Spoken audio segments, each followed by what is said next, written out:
खेती किसानी गर्नै नजान्ने मान्छे म हो भनेर कसरी भन्नु हो के म हैन। यति राम्रो राम्रो सागपातहरू बनाउँछु म हैन। फेरि हेर्नु न यहाँनिर मिश्रित बाली लगाउन पनि जानेको छु के। सबै कुरो मिक्स गरेर केराउ फुल्दै पो छ हैन। केराउ फुल्दैछ, मुला छ 40 दिने मुला, ठुलो मुला, अनि त्यस्तै गरी चाहिँ मार्फाको रायो, अनि यो लाफा भन्छ है यो सागलाई चाहिँ। यो लाफाको साग पनि क्या मिठो हुँदो रहेछ, यो पनि छ। यस्तो यस्तो छ क्या।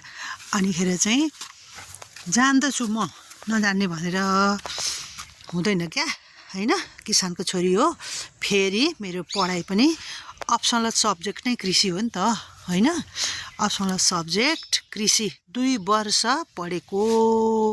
मैले पढेको स्कुल चाहिँ श्री मेची जनसाधारण माध्यमिक विद्यालय बाहुनटाँगी है हैन। बाहुनटाँगीका साथीहरू, व्यावसायिक कृषि पढ्ने साथीहरू, हाम्रो ग्रुपका साथीहरू कसले हेर्नुहुन्छ मेरो भिडियो, म उसमा पनि के भन्छ ग्रुप त्यो सञ्जालमा पनि सेयर गरिदिइरहन्छु प्राय। अनि हामी चाहिँ त्यहाँ पनि त डङ्काडङ्क खनेर अम्बा रोप्थ्यौँ, केरा रोप्थ्यौँ हैन।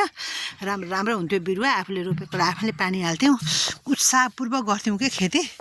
अनि अहिले पनि मलाई चाहिँ कति मनपर्छ क्या यो खेती गर्न। हेर्नु न यतापट्टि चाहिँ रायो थोरै भए पनि कस्तो राम्रो छ। अनि यो बकुल्ला फुलिरहेछ हौ हैन, फुलिरहेछ, अब फल्न सुरु हुँदैछ है।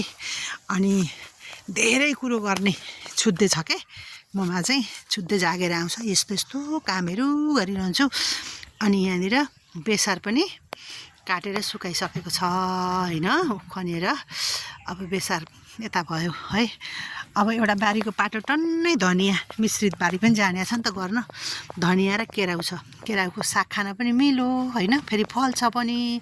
अनि यस्तो उतो छेउछेउमा चाहिँ त्यो फुल लङ लास्टिङ फुलिरहने फुल रोपेछ, पूजा गर्न फुल पनि चाहियो नि त फेरि।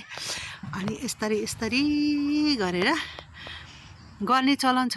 बारीको पाटाहरू सबै हरियै बनाएको छौँ के। अब यसमा काम गर्नलाई मलाई साथ दिने सहयोगी बहिनी पनि हुनुहुन्छ नि त। सानी बहिनी हुनुहुन्छ मेरो, एकजना सानी बहिनी, प्यारी बहिनी, उहाँले पनि राम्ररी साथ दिनुहुन्छ। उहाँको र मेरो बराबरी योगदान छ के यो बिरुवाहरू यस्तो बनाउनुमा है।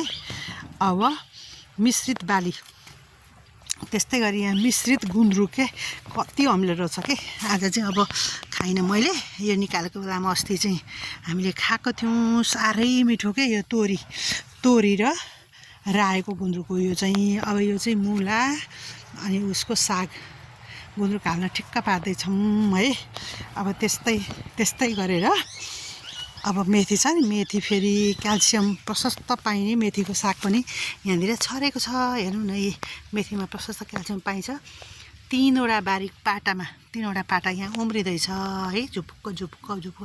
त्यहाँ अलिकति बढी भएको छ हैन। टिपेर खाना चाहिँ मिलिहाले छैन, यो चाहिँ टिपेर खाना अब जे होस् छाँटेर खाना हुने चाहिँ यो भएको छ है। मिठो लाग्छ, मिठो आफ्नो ठाउँमा छ। मिठो त झिक्ने हो, मिठास आफ्नो उसबाट हैन, स्वाद आफूले झिक्ने हो, तर हेल्थ बेनिफिट अब त्यसरी ध्यान दिनु पर्यो हामीले त के।